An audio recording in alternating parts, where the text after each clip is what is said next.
They did. Yeah. My mom would be like, oh, you didn't say my name. Yeah. My mom was like to me today when I told her I was coming, she was just like, oh, send me the video. Yeah, I want to see what happened. Hi, Auntie. Hi guys, welcome back to my channel and welcome to another episode of Girl Talk. Today I have a special guest with me. I'm Stephanie. I work in asset management. Like, no, you work in finance as well. Yes. Like, you do, what else do you do as well? Used to run. Yeah.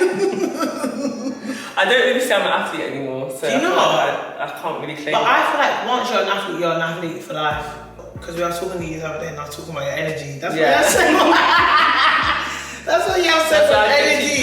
Yeah, no, I love it. It's true. So I feel like once you're an athlete for life. Yeah, 100. I'm really bad at finance. So that's why I got you here on this channel. Okay. That's actually why I got Steph on the channel today, because when I found out that she works in finance, I said, hey. And then when I found out that you have your house, I said, hey, I need some advice. And I know like the girls will also like appreciate the advice you're gonna give us today. Hopefully. So no, they will. So I think for me, like where I like to start off is savings. Like I am so bad at savings. Let's talk about like how women can build like their savings up, even if like they're not on like crazy amounts of money. Yeah. Like, what are some tips you would say like to just getting into the whole flow of like, you know, building up your savings? I think when you talk about savings, it's good to have targets, it's good to have goals. Yeah. So even when you say like you're bad with saving and stuff,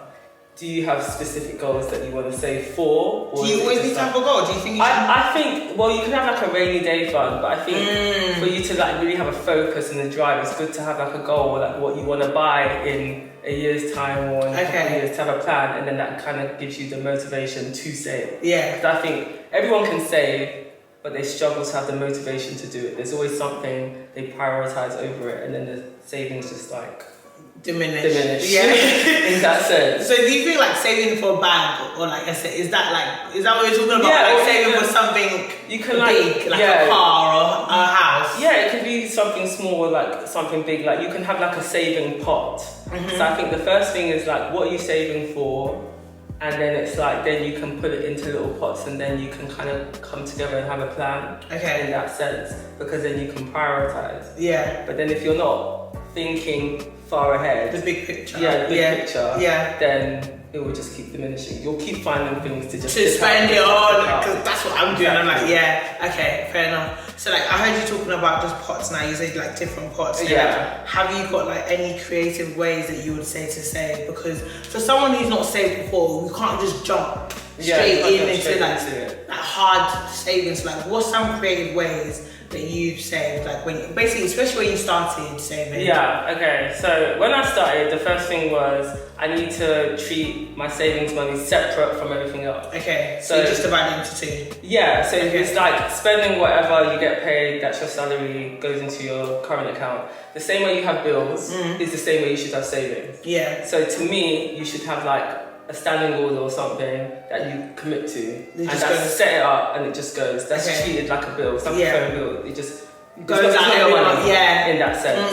And then the pots, it's more so you have like your Monzos, you have your Revolut, people have like Starling, all these different banks. Yeah. Where it's really good now because you can actually create like a car pot. Yeah. Or like, I don't know, like holiday pot or whatever. Yeah. And you can set like target goals and stuff like that. So that's what I use. Yeah. So I use like Monzo, or like holiday pot, savings pot, whatever.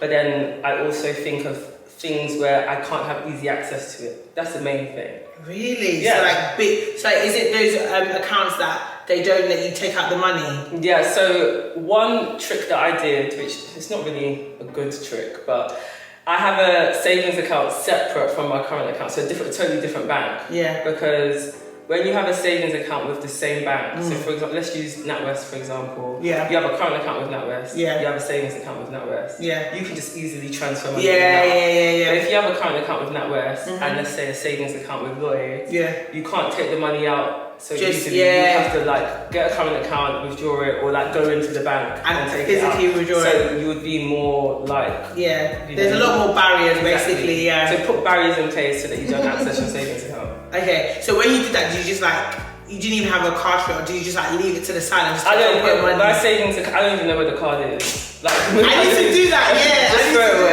Yeah. Like, don't throw it away, but like, just put it somewhere that you just won't even touch it. I feel like, but now it's getting a bit harder because obviously you've got like apps as well now. It's like the apps as well. You know that apps is easy. It's a quick quick transfer. Anything that like, for example, Apple. Do you use Apple Pay? No, so I actually removed mine because the way I used to use it, I used to go ding, yeah, ding. So I just remove it now. So like now there's a lot more barriers 100%. to when I want to so spend. Having savings, you need to just think about. I want to put barriers in place so I can't access that money. If you have a standing order, that's already your designated money aside. Yeah. If you have a savings account where you don't have easy access to it, that's you creating another barrier. Okay. You know, so it's just stuff like that because people struggle to create a standing order because they don't want that money to be there. You know. No, it's true. No, I do because I feel like I've got money box now as well, and that actually that's connected to my account, so it just goes. But would you say before you start saving, like you should get rid of all your debt, or like can you save and pay off your debt at the same time? So I kind of incorporate the two. Okay. So to me, I think you have to think of the two together. Yeah. Because if you're thinking, let's just use an example. I have £5,000 in my savings account. Yeah. Let's just say that. Yeah. But I have 2k debt. Yeah. You only have 3k, basically. But some people see it as, no, I still have. Yeah. You don't have 5,000. Yeah. So you have to like incorporate the two to understand like how to diminish the debt. In that sense, and then you can focus. There's a bit more of a focus to like get that down. Yeah. But I think if you act like it's separate, you just keep racking up. Yeah. No, you do. So basically, what would like if you wanted to pay off debt? Because let's be honest, like what else? Like we be shopping. Yeah. I have consumer debt. I have credit card debt. Like, what would you say? Like, in paying off debt, like, would you pay off like the one with the lowest interest first, or like what? Like, basically, what you know? There's basically different ways of paying off debt. Like, what would you say? I think, how do you have like a spreadsheet or like how do you? Yeah, going too fast. How do you monitor it? How do you monitor your debt? How do you monitor your debt, your income, all of that? I just look at the app, like how just much the app. It just tells me every day how much I'm spending. And then that's how you figure out like how to reduce your debt in that sense. No, I just do like maybe a payment each month. Okay, because I think in terms of she's like, okay, you need more help. In terms of like reducing debt, I think you just need to have a good visual of everything. Okay. To like how I said, having like 5k savings, 3k debt, have a visual of where everything is, and then you can target like. That needs to go down first. So if you have a credit card because we have like the promotional offer ones where you've got like purchases interest free for a year or something like that. And then when that's down, then you now like pay the interest on it. So I think with those ones, target the ones where you have the higher interest on first. Okay. 100%. Yeah. Then the ones that you have like, 12 months left or 6 months left interest free, then you can target those ones. Okay. And then once it's clear, then you can think about like your savings. Okay. No, but it's always good to like start the year. I think January, this is how much debt I have. If I want to clear it down each month, what would I need to do? Divide it by 12. Each month, what do I need to do to get that to zero at the end of the year? But I think like with the debt, what I just thought in mind is that you have to actually stop building the debt. Like so, like there's no point instead of like adding more on. You have to like be like, okay, I got 5k debt. This is it now. Let me not add any more and work on paying it off. But the same thing I said with like your savings account. You don't have the card with your credit card. Throw it away. Oh, I told you, Steph, I need you. I need this advice. I was like, I'm trying to save, but then I have to like it doesn't even make sense, and then I'm obviously still using my credit card for like other things. Our money, it's not our money. Why do they give me such a big limit then? Because they want you to spend money. Oh my days! That's what they want. Give me such a big limit. So I know it's important to save, but the problem I have is that I still want to enjoy my life. Yeah. So like, how do we balance the two? Like, because I want to go on a few trips. Yeah. I want to go for brunch. Yeah. I want to buy some clothes. Steph was like, this girl's not serious. Her not coming down. The thing is that I hear it. Like, you like. Because Steph, you enjoy yourself. I do enjoy. Steph, you enjoy. Steph, you enjoy your life. So I'm like, tell me how I can strike a balance between the two. Yeah, I think like it just depends on like enjoyment is open to, you know, interpretation in a sense. And I feel like it depends on like what season you're in that year. True. If you want to save, if you're saying you want to buy a house by 2025. 2025 you want to buy a house. That means 2024 is the year of savings. It's not the year of enjoyment. Do you see what I mean? Yeah. And then 2026 can be the year of enjoyment. Okay. In that sense. That's how I saw it. So like 2020, I was like, I'm buying my flat. 2021, I was like, okay, I'm in my flat. Let me just enjoy now. 2022, enjoy. Yeah, okay. So like, I think it depends on like what season you're in, because you can enjoy, you can, but if the bigger picture is that you want your house, then you need that to, brunch needs to. Yeah, you gotta make some sacrifices. Make some sacrifices. I'm not good at doing delayed gratification kind of thing. I want to work on it. I'll work on it. Because you have to see it as a reward, in a sense. All these sacrifices is leading you to the house that you get at the end. So you know what I mean? Is the house starting now? I was gonna say it's the house at the point, but it is, I guess. Yeah. No, you're right. Fine. And then like just budget. Like it doesn't need to be whatever brunch. It can be couple cans in the park. Couple cans. You get a couple cans. Wait. So let's talk about budgeting, because I'm not gonna lie. I do not budget. Like what? Even now when you're like, oh, do you have a spreadsheet for like your debt? I was thinking, what's the spreadsheet? I don't have it. But that's just, you know, working in finance. I feel like you love spreadsheets. But then I feel like, you know, I have heard other people as well. They're like, oh no, I have a spreadsheet and I can basically work out everything that they have for the month, and then I don't know. Like, talk about how you budget with your spreadsheet. Yeah, visually, like it's important so that I can just see where everything is. I need to see what I'm spending my money on, how much money I'm getting, and then how much I can put away so I can like predict what I need. If I want to go on a holiday in how many months, like I need to have it recorded in that sense. I think when you have everything in one place, because everyone has like 3 bank accounts or like I can't really monitor where everything is, but if you put it on a spreadsheet, then you can have everything that's coming in, everything that's going out, and then it's all in one place. Then you can decide at the end of the month, like I'm only gonna have £200 left or £300 left. I can't even save.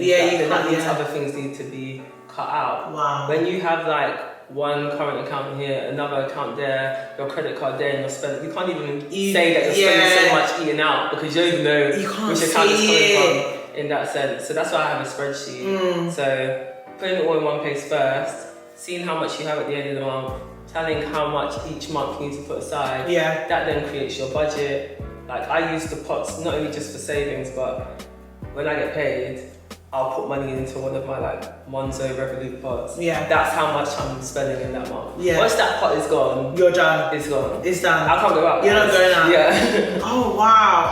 Do you know what I think it is? I think it's discipline. It's discipline. Because the way you're talking, I'm just thinking, I could do that. What I don't do is so but I'm not perfect. You know what I mean? So like I'm not gonna like if there's something big, then okay, cool, the credit card's coming out. You're earning human in that sense. But like it's weird because it's all about like priorities. Like, do I go out or do I stay in? But then I can book a holiday. And I'm like, okay, cool, I'm going. I don't even know. Amsterdam next week. But I'll be in Sainsbury's and I'll be debating whether to buy like Bisto or Tesco. So it's like, but then to book the holiday, like that's just like it's like our wants, it's like our desires, it's like our interests. What it's true. I'm like that as well. We'll be debating over like the smallest things, but the bigger things were like tap, you know. So wow, discipline. I'm so bad because I feel like for me, what I'll do is I'll book the holiday, whatever, and then I'll think about how I find the money. I'm like, girl, do you want to get to my payout? Yes! I'll find the money, like, I'll move some things around, and like, nothing gets moved around because they, like, the bills need to be paid, things need to, like, get done, so nothing gets moved around, and then, that's how you get in debt, Shakade.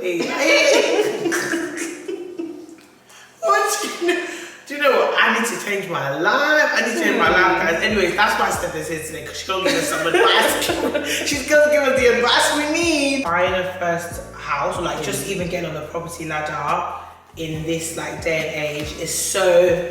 It's like it's a lot. Yeah. It's not as easy as like when our parents did it. So like, what would you say are some tips? Like just gathering that amount to even like get the deposit for the house and stuff.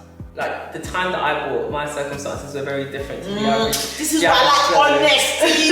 Like talk about, give us some context. Yeah, it was very different to the average show because I bought in 2020. You know, went into lockdown. So like I had a lot of miscellaneous money that I could put aside. Like, you weren't going out. You You were still getting paid for work. Still getting paid for work. All my direct debits got cancelled because I'm not going to gym. So all the like travel, not having to go to the office. So not going out with friends. All that. It really put into perspective that how much I used to spend because I just had a lot of money to put aside during lockdown. So I had a bit of savings like before 2020. I wasn't really thinking about getting a home. And then lockdown happened, working from home. I was like, no, I need to like have my own place, have my own space, that kind of thing. Then when I actually had a conversation, because I started looking for flats and houses, like I didn't speak to anyone, I just started looking? I just went on Zoopla and just started looking. So the whole process, you just kind of winged it? I just winged it. In the I love this. I love stories like this because people are like, 5 steps to buy, you need to know this, you need to know this, and it's like, they act like it's such a foreign world that you need to go in. Obviously you need to have a bit of knowledge about it, but you can do it without. I had a bit, because I had like friends that had bought places and they told me their stories and stuff, but in my head I was like, okay, 10%, and then the rest mortgage, so let me go, I have my 10% roughly, so let me just like go, but it doesn't work like that. The first viewing that I went to, the guy was like, oh, so do you have a mortgage in principle? And I was like, what's that? So, but you will learn as you go. Yeah, you learn as you go, which is what it taught me a lot of lessons at the time. I went like looking for places, and then when like that happened, I was like, okay, I need to actually speak to like a mortgage broker. Spoke to him, and then he gave me the realistic amount that I could actually afford, because I was viewing houses that was way out of like my price range. I thought I could afford that, you know what I mean? But no, that was not the case. So he was like, this is what you could actually afford. So now I'm looking with purpose. And then like in that period of time. So when he told me what I could afford, then that also prompted me to like push my savings goals, because you wanted to afford more. You wanted more, in that sense. Because obviously, my parents are, is it their first? No, because we're first gen. So like my mum and dad are immigrants, so I feel like they don't have the wealth like some other parents have. Like, you know how parents can be like, okay, we'll give you 20k towards your first house. Like not every parent can do that. So I feel like if you can help, if that's the way that you can help, then that's really good. Like if you can just say, okay, don't contribute to the house for the time being, use it for your savings. That's basically equivalent to that. So I really, really like that. Yeah, they were all in. I'm a mom. Thanks so much. He's like, oh, she didn't say Which they didn't. My mom would be like, oh, you didn't say my name. My mom was like to me today when I told her I was coming, she was just like, oh, send me the video. I want to see what happened. Hi, auntie. But they both were like very supportive, like in the whole process. They were also learning like as we were doing it and stuff. To be fair, and even like I started London based, so I wanted to live in London. So that's where the price was just crazy, wild. And then I had to like, it was even my dad that was like, you have friends in Essex, like why didn't we like move to Essex? Showed my mum some of like the properties as well. She's like, this is nice, definitely. But in my head I was like, look, I'm a London babe. You want to stay in London. So I started viewing like places in Essex, but the big factor that helped me with like savings and stuff was the scheme. There was the equity loan that the government was giving. I was actually going to ask you, like, did you use any government schemes? Like, they seem to be floating about. I know there's not as many as there were before. I don't think they have it anymore. I'll have to double check, but I don't think they have the equity loan. But the equity loan was in London, they'll give you 40% towards your property, but you have to pay back. But that's fine though, but it's still like something. And then 20% outside of London. So I did outside of London, so I got 20% of the property value towards the house. And then you could put 5%, I put more. And then the rest is mortgage. So if you think of it in perspective, you're putting 25% down. That's so good. And then the rest is mortgage. But the 20% equity loan is interest free for 5 years. Okay, so you just have to pay it off in 5 years? Yeah.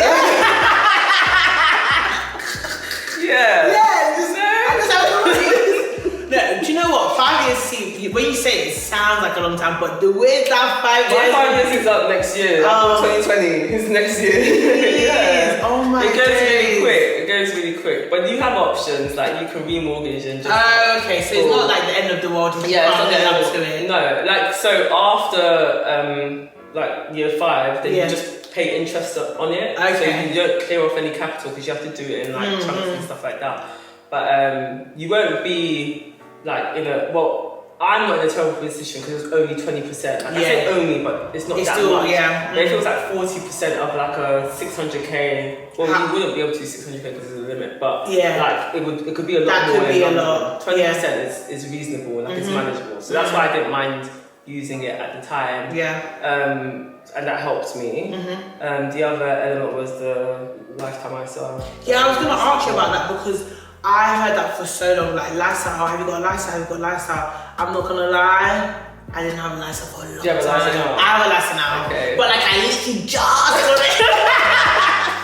I just got it, like my friend Joe was like, you need to get a lifestyle. I was like, what's this thing like? But I didn't know, like, and I didn't know that they give you food. Anyway, you talk about it because I just joined. You obviously have the experience of it. So the LISA is lifetime ISA, like a savings ISA, like a normal ISA that you have. But the difference with the LISA is there's a cap of £4,000 per tax year. Whereas with the ISA is 20,000. But with the 4,000, the government give you a bonus. So if you put a total 4,000 into your lifetime ISA, the government will give you £1,000. So now you're having £5,000 in a tax year.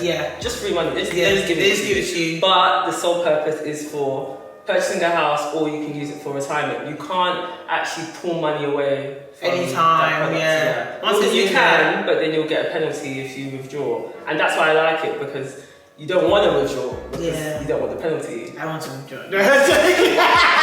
I'm joking. I won't. It's good for people like me because you think about the penalty. They had different, but they had like a help to buy ISA that some people were using, and you could actually transfer that help to buy ISA into a lifetime ISA. That's good. If you wanted to, so that you can get, because the bonus is paid like at the end of each month, but it depends on the provider who you do it with. But that really helped me because again, it's just free money going. The only reason why, like, I do like, obviously I've just opened mine recently, but the only reason why I don't like it is because I want to put in like more than 4,000 because you're capped for that 1 year. Do you know what I mean? Like, let's say I want to buy a house next year and I'm trying to like ramp it up, and I can only do 4k that year. Because the government's giving you they're not going to be 10k and then just adding up. So that's the only downside to it. So it's like if you basically what I would say is get license ASAP. So like, even if you're not like hitting the maximum every year, so even if you put like, let's say you're 21 and you're just putting 500 for the whole year,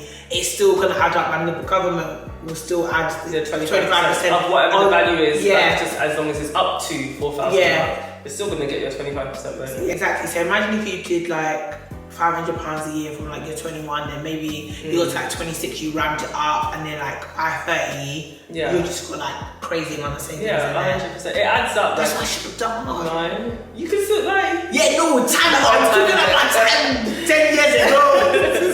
No, 100. That was a really good incentive. I like that was really good. Okay, so like if someone was looking to buy their first home now, because someone like me hasn't bought their first home, what advice would you give? Like, think about everything. Think about everything, Steph. So think about the savings and the budgeting. Think about like just every little thing that you can think of, or like think about the biggest mistakes that you made maybe, and then share them. I would say I put a lot of like pressure on myself at the time. So I think. Are you gonna say don't put pressure? I said praise God! Put pressure on yourself. Like it will happen. Take time. What are you in a rush for? Like I'm happy that I bought during the time I bought, but some people, especially during that time, we've seen all their friends buying and they're rushing to buy, and you're getting a terrible interest rate like on your mortgage, or you're buying a flat that you don't really want, and then there's all these problems, and you're just doing it because people are saying move out, move out, move out. Like just stay and save and get the house that you want. I'm glad that I got the flat that I wanted. Yeah. But at the time, the stuff that I was viewing, it was literally just, I was like, okay, maybe let me just go with this one. Like, but realistically, there was a lot of problems with it. Why am I going to go for a place that there's a lot of problems with? You know? So, and I had a good support system. So that's another thing. Like, don't be so restricted with who you discuss buying with. It's always good to take in information from different people. Some people, like, traditionally, I get it. It's like, you're doing something, I'm not going to share. You know, I was just going to say that. So like I'm African. We're very much like, you don't tell people until until the papers have been signed. So like you've got the key in your hand. So I told everybody. Like, I wanted to invite my friends had bought places. Like, I had friends from school that had bought flats, that had bought houses. Wow. You know, so to me, it's like I want to know what you went through so that I make sure that doesn't happen. Wow. To me. They helped. Like, there was stuff to do with like you know, you can do like a snagging report, like on your. I've never heard of that in my life. Like, if someone comes in and they basically just check like all the different like features, like a socket and all that kind of stuff, to make sure everything is like good. Wow. So that you can tell like the seller, like, you need to sort all these things out like beforehand. You know, I didn't do that. Yeah. Because I didn't want to pay. Yeah. Oh, I thought you just didn't know. Okay, yeah. But like, I knew at the time, but I made that conscious decision. But through my friends talking to me about it, like some of them didn't know. Yeah. So they found out after, and then like they had problems with their flat. Oh no. You know, so they told me like do a step. I just didn't do it at the time because it was a new build and I didn't want to pay the extra money. But then I did end up having like a few issues there, you know, so it's like that kind of thing. Food discussion, open conversation. You can like learn a lot from your friends. Don't think that like, oh, because you're buying, like I'm not gonna talk. I don't boast about it. But in the same breath, like if you have people like you're doing, like you're having a discussion because you want to know. I want to know. Purchase and, like, gain that knowledge for yourself. Go and ask people and talk about it. Like, it's fine to have an open conversation. When you now are in the process, maybe okay, cool, don't talk to people.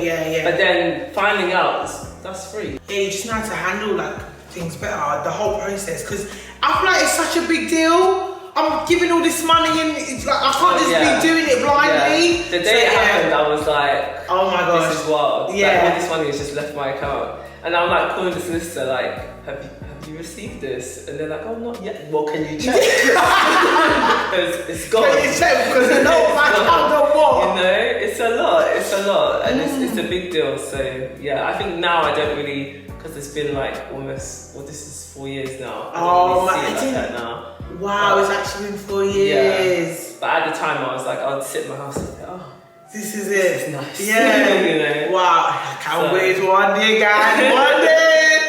100%. Like, but just take your time. Don't put too much pressure on yourself. Yeah. Do the research. Talk to people. Yeah. That one is definitely for me because I'm just like, no. I think it's just the way I've been raised. I'm just like, No, that is a like Nigerian mindset. It's like, no, you don't know. But talk to the right people, not just be telling people for fun. Because some people can be like, well, I don't like that house, or I don't think you should live there, but it's not for you. Yeah. Like, you know, talk to people that have bought, that have gone through things. Yeah. You know, experts, speak to actual mortgage brokers and stuff, and get advice from them. Yeah. And just take it. No, it's true. Do you think you can talk to like a mortgage broker, like even before you start the process, just so you can like find out, for instance, how much you could afford, or you know, things like that? You don't have to be ready now. I think like when I spoke to mine, I didn't have like the full amount. Okay, you know? I still was putting stuff together.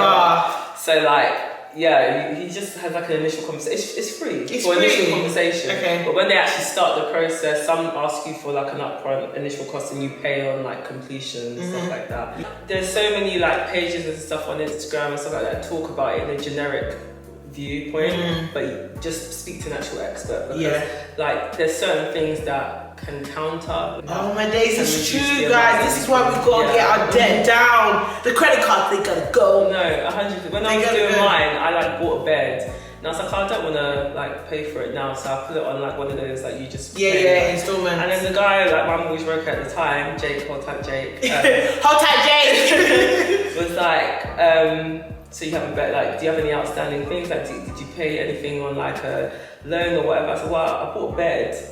And he's like, oh yeah, that, it won't make a big chunk of it, but yeah, he needs to like jot that down. I was like, a bed? Like, why would you need to jot that down? So basically, when is the time just like, yeah, it's just clear put everything on. Things that you think that they wouldn't take into account. Oh, I have £500 on the Barclay card. They're gonna take that into account. Literally. We've got some work to do. It's so shocking. It's so shocking. Even like income wise, you can like get, say for example, you get a new job next month. Yeah. They're not basing it on your salary of this new job. Whatever you were on before, they're asking you for statements of like 3 months, 6 months prior, not what you're. You can like say, well, I'm on this now. And they'd be looking at your statements as well, so you can't even be spending mad because they will just be like, this girl is a reckless girl. They don't look at it that intensely. Are you sure? Like, yeah, look at her, she bought that king 10 times in March. You know what I mean? Yeah, they do look, obviously they look, but they know it's more so that proving what you're saying is your income. Okay, is your income. Yeah. And you like, if you have like a regular amount that's coming out each month and you're saying that you don't have like certain expenses or loans and they're seeing loan of this, then they'll question it. But Burger King is alright. Yes. About Burger King. We have got so much work to do, guys. But like, just think of those things. But, okay. Is there anything else that you want to add, like in terms of like finance, in terms of saving, in terms of debt, in terms of buying your first home? Like, is there anything else that you'd like to tell me and the girls about, like, what, like, is there anything you'd want to say before we like just round it all up? I think prioritize needs, wants. Yeah. Oh. Say that again. I love it. Say it again. I wasn't sure where you were going, but I love that. Prioritize. Needs, wants. That knowing is the difference. I need to tattoo it on my forehead because I'll just be mixing it together. Like, I want to go on holiday, but is it a need? Or is it a want? Is it a want? Yeah, literally. Prioritize, and then you'll get there 100%. Thanks, Steph, for coming on my channel. Guys, I'm going to change my life. My finances are going to change. I hope you guys found this really useful. Don't forget to like the video. Comment down below what you thought about the video, like any tips that you're going to be taking on. And don't forget to subscribe, guys. Bye, guys.